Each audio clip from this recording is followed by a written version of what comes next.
Que serait le développement durable sans une intégration économique régionale solide et une coopération renforcée entre les États? C'est dans cette dynamique que nous recevons ici Gabo Seli Bongo, commissaire chargé du marché commun à la CEMAC. Bonjour. Bonjour, Madame Boni. C'est un plaisir pour nous de vous recevoir sur ce plateau. Le plaisir est renouvelé. Alors tout de suite, on entre dans le vif du sujet. Je vous demande quel rôle le renforcement du commerce intra-africain peut-il jouer dans l'industrialisation et la compétitivité du Cameroun, par exemple, à l'horizon 2035, puisqu'on en parle aujourd'hui? Il faut dire que dans la sous-région de la CEMAC, sur les 63 millions d'habitants dont nous disposons actuellement, le Cameroun est le pays qui est le plus peuplé. 45,5% de la population de l'espace communautaire vit au Cameroun.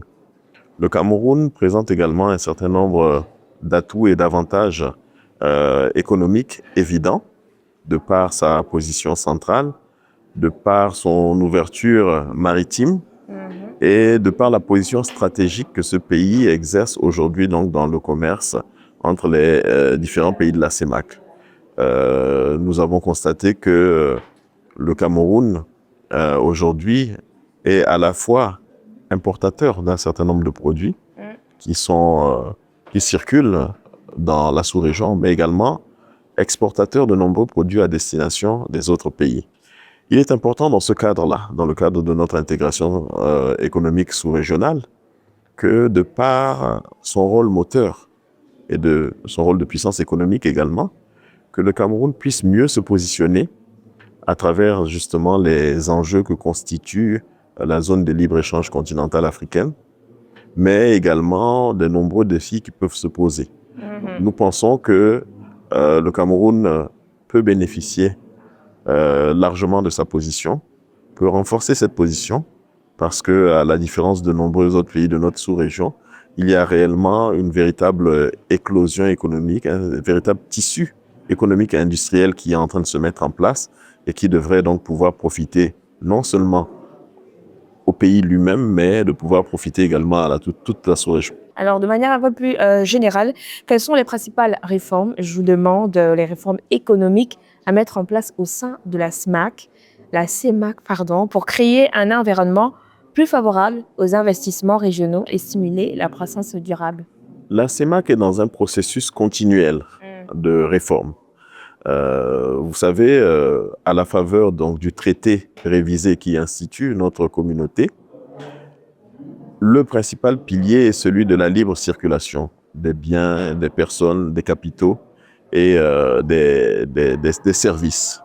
À ce titre, les chefs d'État de la sous-région, mais également le Conseil des ministres de l'UEAC, qui est l'un des organes de décision de notre communauté, prennent régulièrement donc des actes, des règlements, en vue donc soit d'instituer de nouveaux dispositifs juridiques qui facilitent l'implémentation donc du marché commun et l'édification de notre intégration économique, soit propose des révisions des textes qui sont un peu inadaptés.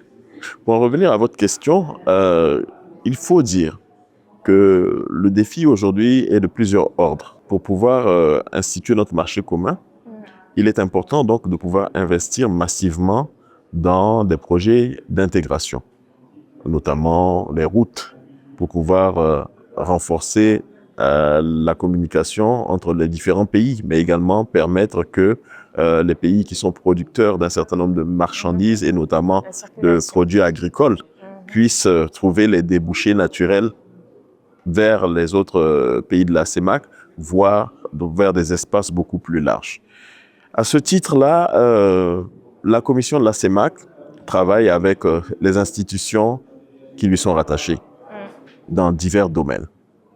Il y a beaucoup d'institutions spécialisées qui, soit dans le domaine agricole, pour ce qui nous intéresse par exemple, ou soit d'autres institutions telles que le programme des réformes économiques et financières de la CEMAC, qui a une feuille de route qui consiste en la mise sur pied donc d'un certain nombre de projets intégrateurs en vue justement donc de créer l'infrastructure logistique, de créer les conditions pour que les populations de la CEMAC puissent circuler plus librement, mais également que les marchandises puissent mieux circuler et qu'on puisse valoriser également les produits du cru que nous rencontrons dans nos différents États, ce qui permettrait par ailleurs donc de réduire également un peu la dépendance que nous avons vis-à-vis donc du reste du monde ou du reste de l'Afrique.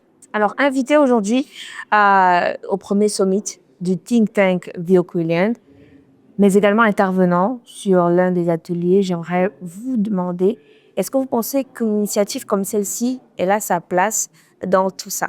Je me réjouis d'être présent à ce The Oak-Williams Summit, où la commission de la CEMAC, à travers moi, a été conviée. Nous nous réjouissons donc de l'organisation de cette conférence qui, de par la plupart des thématiques qui ont été développées, rejoignent et font écho globalement au travail que nous faisons au niveau de la commission de la CEMAC et au niveau du département du marché commun que j'ai l'honneur de diriger en particulier. Je tiens à dire que depuis 2 ans, nous nous sommes engagés dans le renforcement du dialogue avec le secteur privé. Et ce dialogue se matérialise notamment par l'institution d'une réunion annuelle avec les patronats et les chambres de commerce en vue de réfléchir sur les meilleurs moyens d'édifier notre marché commun et de renforcer notre intégration économique. À travers The Oak-Williams, nous avons découvert aujourd'hui que la réflexion peut être engagée également avec d'autres organisations qui permettent également de fédérer beaucoup d'énergie et de réfléchir sur des problématiques communes. Donc c'est un réel plaisir pour nous d'être présents, d'avoir pris part aux différents échanges qui ont été organisés, mais aussi nous attendons avec beaucoup d'impatience le livre vert qui va découler donc de ces travaux-là, qui, j'en suis sûr, nous permettra donc d'alimenter en interne nos réflexions. D'ores et déjà, comme j'ai eu à le signaler dans mon intervention tout à l'heure, nous souhaitons que des échanges plus soutenus puissent être réalisés avec The Oak-Williams, mais également avec toutes les différentes parties prenantes qui étaient ici représentées. Parce que ce n'est qu'à travers des échanges de ce type-là que nous pouvons atteindre cet objectif d'intégration sous-régionale. Vous savez, jusqu'à présent, il se trouve que malheureusement, la question de l'intégration économique, c'est une question qui reste à des niveaux surtout politiques. Il est vrai que beaucoup de textes sont pris au niveau de la commission de la CEMAC, sont pris au niveau de la CEMAC de façon plus large, mais les différentes parties prenantes ne sont presque pas informées de ce qui se fait. Et à travers des organisations de la société civile, à travers des opérateurs économiques, à travers les jeunes, à travers les startups, à travers des organisations telles que The Oak-Williams, nous pouvons trouver donc des très bons vecteurs pour nous permettre de mieux sensibiliser les populations de notre sous-région et qu'ils nous aident également à pouvoir donc partager cet idéal qui nous est...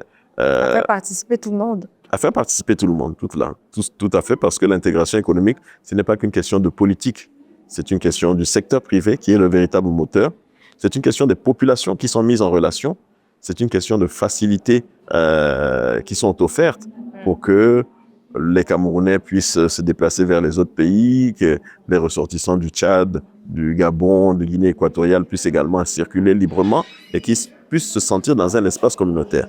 Et je crois que ce sommet de Oak-Williams, je crois d'ailleurs que c'est ça, ça veut dire rassembler. Oak-Williams, c'est l'explication. Apprendre.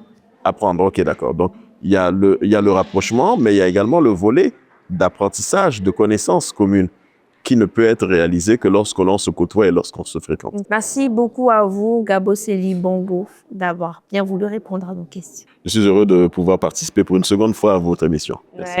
Merci.